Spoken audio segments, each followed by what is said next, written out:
इधर अविनाश और अमिता तुरंत वहां से भाग निकले। अमिता ने बाहर आते ही तुरंत अपना फोन निकालकर मानव को कॉल किया। फोन रिंग होते ही मानव ने तुरंत कॉल उठाया और बोला, मम्मी आप ठीक है ना? कहाँ है आप? वेद पहुंचा ना वहाँ? अमिता ने रोते हुए कहा, हाँ बेटा हम ठीक है, अब घर जा रहे हैं लेकिन वेद अंदर ही है। इधर रायज़ादा मेंशन में मानव ने तुरंत कियारा और अवंतिका को बताया, कियारा मम्मी पापा ठीक है लेकिन वेद अभी भी वहां है। कियारा ये सुनकर घबरा गई, व्हाट, वो बाहर क्यों नहीं आया? तुम मेरी बात कराओ चाची से। अवंतिका भी परेशान होकर बोली, हे भगवान कहीं कोई और मुसीबत तो नहीं। उसी वक्त गबीना वेयर हाउस के बाहर खड़ी थी। अमिता और अविनाश को भागते देख रही थी। वेयर हाउस के अंदर अमन ने वेद की तरफ देखकर धीमे लहजे में कहा, वेद मैं तुम्हारे साथ एक बिजनेस प्रपोजल डिस्कस करना चाहता था। एक्चुअली तुम्हारी बनाई मेडिसिनल वाइन बहुत अच्छी है। इसका एक कप 5 लाख का नहीं 15 लाख का बिकना चाहिए, और हम चाहते हैं आरके इंडस्ट्रीज के साथ इस बिजनेस में कोलैबोरेट करें। तुम्हें जो भी हर्ब्स चाहिए वो हम अवेलेबल करवाएंगे। सबरवाल इंडस्ट्रीज का एक आयुर्वेदिक मेडिसिन का बिजनेस भी है। यह सुनकर वेद को समझ आया कि अमन इतना सॉरी क्यों बोल रहा है। उसने आईब्रो उठाते हुए कहा, मेडिसिनल वाइन इंटरेस्टिंग, लेकिन मुझे नहीं लगता कि आरके इंडस्ट्रीज को सबरवाल इंडस्ट्रीज की जरूरत है। तब अमन ने घूरते हुए सानिया की तरफ देखा और उसे डांट लगाई, ये सब तुम्हारी वजह से हुआ है। अब तुम ही डैड को जवाब देना, जब तुम्हें कंपनी से हटा देंगे तब करती रहना ये सब। ये सुनकर तो सानिया का चेहरा उतर गया। वो किसी भी हाल में कंपनी से अपनी पोजीशन नहीं छोड़ सकती थी। उसने तुरंत वेद से कहा, वेद आई एम रियली सॉरी, मैं तुम्हें पसंद करती हूँ इसलिए ये सब किया। वेद ने तीखी नजरों से सानिया की तरफ देखा और हंसते हुए बोला, ये तो गिरगिट से भी तेज रंग बदलती है। तुम लोग सब गिरगिट के खानदान से हो क्या? ये सुनकर भी अमन ने बिल्कुल नॉर्मल रिस्पॉन्स दिया, वेद इस दुश्मनी में कुछ नहीं रखा। वैसे भी मैंने जो किया वो डैड के कहने पर किया।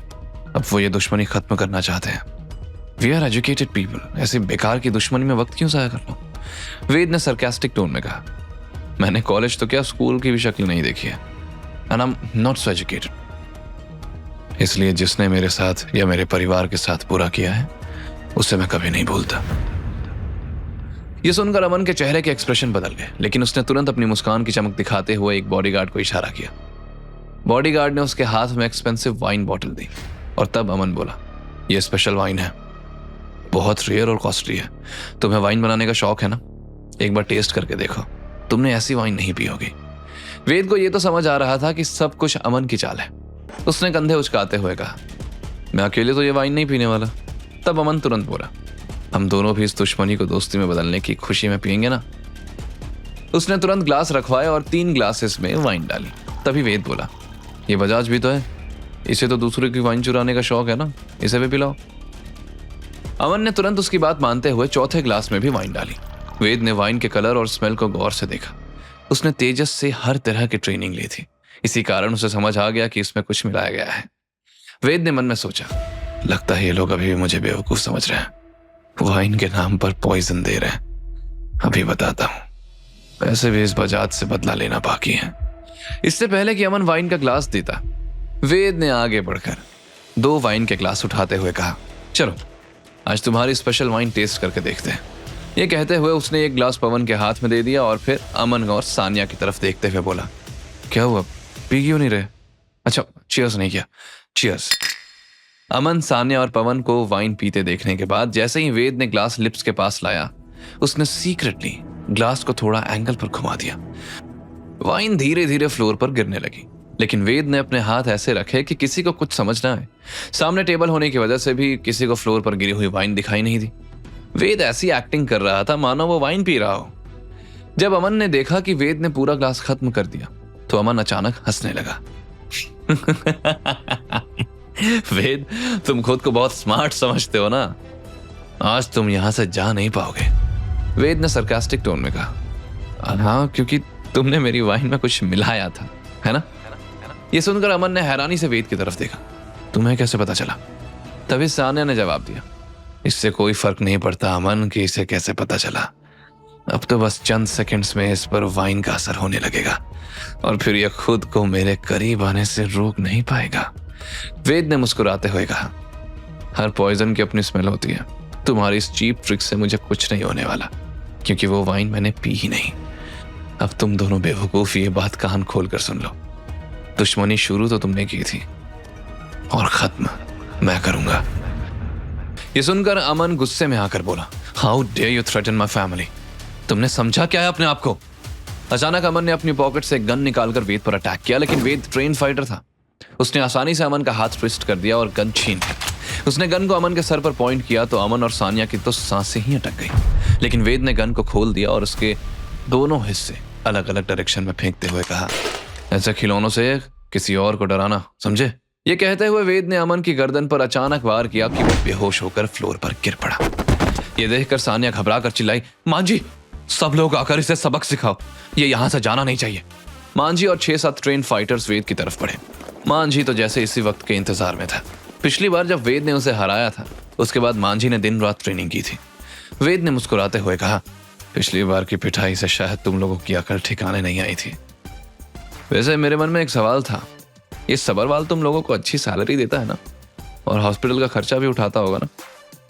तुम अकेले हो और हम साथ, अब देखते हैं तुम्हारी कितनी औकात है, मांझी ने धमकी भरी आवाज में कहा।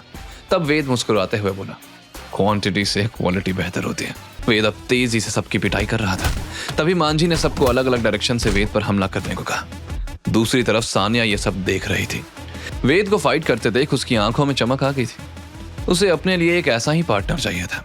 तभी किसी ने उसे पीछे से पकड़ लिया। सानिया ने घबरा कर पीछे मुड़ना चाहा, लेकिन तभी पवन बजाज की आवाज उसके कानों में गूंजी, सानिया सबरवाल, कितनी बार इस दिन के बारे में सोचा था मैंने, लेकिन हिम्मत नहीं थी, लेकिन आज मुझे कोई रोक नहीं पाएगा। ये कहकर उसने सानिया के मुंह पर हाथ रख दिया और उसे खींचते हुए कैबिन में ले जाने लगा। सानिया ने खुद को छुड़ाने की कोशिश की और मांझी की तरफ उम्मीद भरी नजरों से देखा, लेकिन मांझी और बाकी सारे फाइटर्स का पूरा ध्यान वेद से फाइट करने में था। बजाज सानिया को कमरे में खींच कर लाया और उसे धकेल कर दरवाजा बंद कर दिया। सानिया को समझ आ गया कि जो वाइन वो वेद को देने वाली थी वो पवन बजाज ने पी ली थी। सानिया जोर से हेल्प के लिए चिल्लाई, लेकिन पवन हंसते हुए बोला, कोई फायदा नहीं होने वाला सानिया, तुम्हें उस वेद में क्या नजर आया? हाँ, उसके जैसे कल का आया लड़का तुम्हें क्या खुश करेगा? बाहर वेद ने सभी फाइटर्स को पीट पीट कर दिन में तारे दिखा दिए थे और अब बस बचा था मांझी, जो पहले से ज्यादा पावरफुल हो गया था। फिर भी वेद के सामने वो टिक नहीं पा रहा था। सभी फाइटर्स को जमीन में तड़पते देख मांझी गुस्से में आकर गंदे तरीके पर उतर आया। उसने अचानक डस्टबिन से गिरा हुआ धूल भरा कचरा उठाकर वेद की आंखों में फेंक दिया। वेद कुछ पल के लिए कुछ देख नहीं पाया, लेकिन वेद ने हिम्मत नहीं हारी। आंखों से मिट्टी झाड़कर उसने पलटवार किया। मांझी लड़खड़ाया और बैलेंस खो बैठा। मांझी जमीन पर गिरते ही बेहोश हो गया। वेद ने अपना घायल कंधा थामते हुए चारों तरफ देखा और सख्त आवाज में पूछा, अब किसी में हिम्मत है? शेर का शिकार गीदड़ नहीं कर सकते। अगली बार जब मेरा नाम सुनो तो पहले ही भाग जाना। बाकी सब डर कर किनारों में सिमट गए। बस वेद वहां से निकलने के लिए सीढ़ियों की तरफ बढ़ा ही था कि तभी वेद को सानिया की चीखने की आवाज आई। बाकी कोई आवाज नहीं सुन पा रहा था, लेकिन वेद की सुनने की शक्ति बहुत तेज थी, इसलिए उसने इधर उधर नजर डाली तो सानिया उसे कहीं नजर नहीं आई और ना ही पवन बजाज नजर आया। तब वो सानिया की आवाज की तरफ बढ़ते हुए कैबिन के सामने पहुंचा। क्या वेद सानिया को बचाएगा या फिर दुश्मनी निभाएगा? आगे की कहानी जानने के लिए देखें अगला एपिसोड सिर्फ पॉकेट एफएम के YouTube चैनल पर, और के फॉर किंग के सारे एपिसोड्स को सुनने के लिए डिस्क्रिप्शन में दी लिंक से डाउनलोड करें पॉकेट एफएम ऐप।